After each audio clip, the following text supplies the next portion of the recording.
ఆర్థిక, సామాజిక, రాజకీయంగా తెలంగాణలో కాంగ్రెస్ పార్టీ రోల్ మోడల్గా నిలుస్తుందన్నారు స్టేషన్ ఘనాపూర్ ఎమ్మెల్యే కడియం శ్రీహరి. 13,500 కోట్ల రూపాయలతో పేదలకు సన్నబియ్యం అందిస్తున్న ఏకైక రాష్ట్రం తెలంగాణ అన్నారు. ఒకే ఆర్థిక సంవత్సరంలో కాంగ్రెస్ పార్టీ ప్రతిష్టాత్మకంగా చేపట్టిన ఇందిరమ్మ ఇళ్ల కార్యక్రమం 4,50,000 ఇండ్ల నిర్మాణానికి 22,500 కోట్ల రూపాయలు ప్రభుత్వం కేటాయించడం గర్వకారణమన్నారు.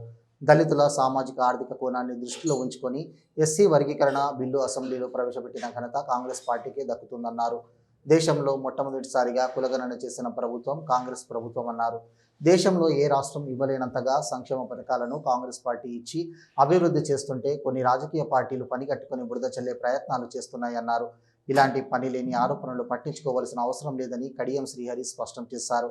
జనగామ జిల్లా స్టేషన్ ఘనాపూర్లోని కాంగ్రెస్ పార్టీ కార్యాలయంలో ఏర్పాటు చేసిన మీడియా సమావేశంలో ఎమ్మెల్యే కడియం శ్రీహరి మాట్లాడారు. సమావేశంలో మండల అధ్యక్షుడు జూకుంట్ల శిరీష్ రెడ్డి, జిల్లా నాయకులు వెంకటేశ్వర్ రెడ్డి, బ్లాక్ కాంగ్రెస్ ఇన్ఛార్జ్ నరగబోయిన శ్రీరాములు, మాజీ సర్పంచులు, ఎంపీటీసీలు, మండల నాయకులు, జిల్లా నాయకులు, ముఖ్య కార్యకర్తలు పాల్గొన్నారు. నాయకులందరికీ, మీడియా మిత్రులకు అందరికీ పేరు పేరున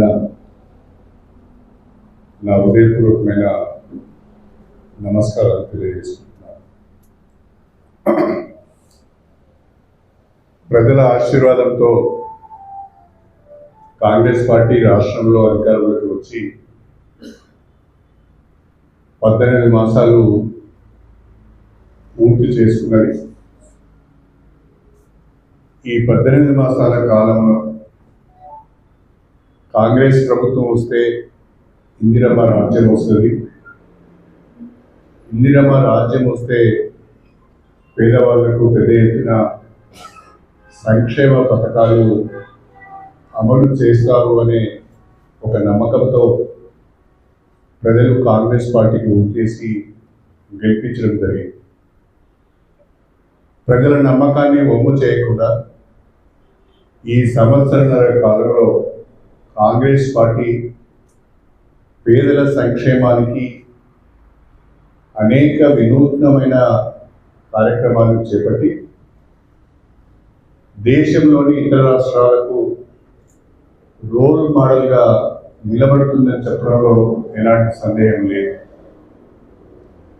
ఇందిరమ్మ రాజ్యంలో ఒకవైపు సంక్షేమ పథకాలు, మరొక వైపు సామాజిక న్యాయం అమలు చేసే విధంగా తెలంగాణ ప్రభుత్వం,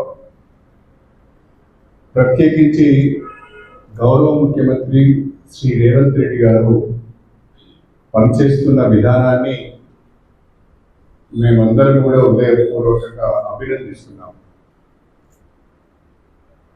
సంవత్సరంన్నర కాలంలో చేపట్టిన సంక్షేమ పథకాలు ప్రధానంగా మచ్చుకు కొన్ని అని చెప్పుకునే విధంగా